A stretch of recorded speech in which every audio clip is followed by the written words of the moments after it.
আজকে যে পাখির কথা আপনাদেরকে বলতে চলেছি সেগুলো গরুর মতো ঘাস পাতা খায়। এদের হজম পদ্ধতি অনেকটা গরুর মতো। এদের শরীর থেকে গোবরের গন্ধ আসে। এই পাখি উড়তে কম পারে।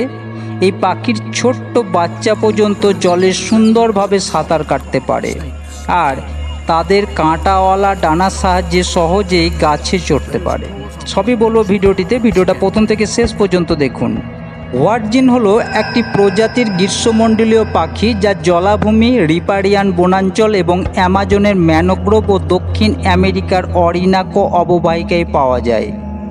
এই হোয়াটজিন পাখি প্রায় 65 সেমি লম্বা, কিন্তু ওজনে 1 কেজি থেকে কিছু কম হয়।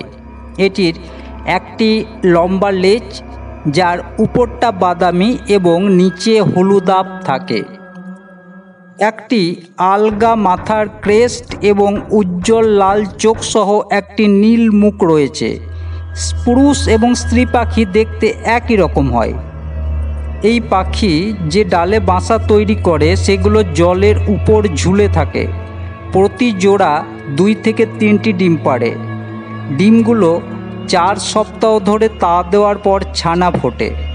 ছানার জীবনের প্রথম 3 মাস প্রতিটি ডানার মধ্যে নখ থাকে। কোনো শিকারী যদি বাসার কাছাকাছি হয় আর সেটা ছানাগুলি যদি টের পায়, তাহলে ছানাগুলো নিচের জলে নেমে পড়ে। এই বাচ্চাগুলো আশ্চর্যজনকভাবে সাঁতারে সক্ষম এবং শিকারী চলে না যাওয়া পর্যন্ত এরা পাড়ে লুকিয়ে থাকে। তারপর তারা তাদের ছোট্ট ডানার নখ ও পায়ের নখের সাহায্যে আস্তে আস্তে গাছের ওপরে উঠে বাসাতে যায়। এই পাখি গাছের পাতা খেয়েই জীবন ধারণ করে। এমন বৈশিষ্ট্য অন্যান্য পাখিদের মধ্যে সাধারণত দেখাই যায় না। এমনকি এরা তাদের বাচ্চাদেরকেও পাতার পেস্ট তৈরি করে খাওয়ায়। এদের পাচনতন্ত্র পাখিদের মধ্যে অনন্য। এদের সামনের অংশের থলিতে এক বিশেষ প্রকার ব্যাকটেরিয়া থাকে, যেগুলো উদ্ভিজ্জ উপাদানগুলিকে ভেঙে ফেলে এবং গাঁজন করে, যেমন গবাদি পশু অন্যান্য রুমিন্যান্টরা করে।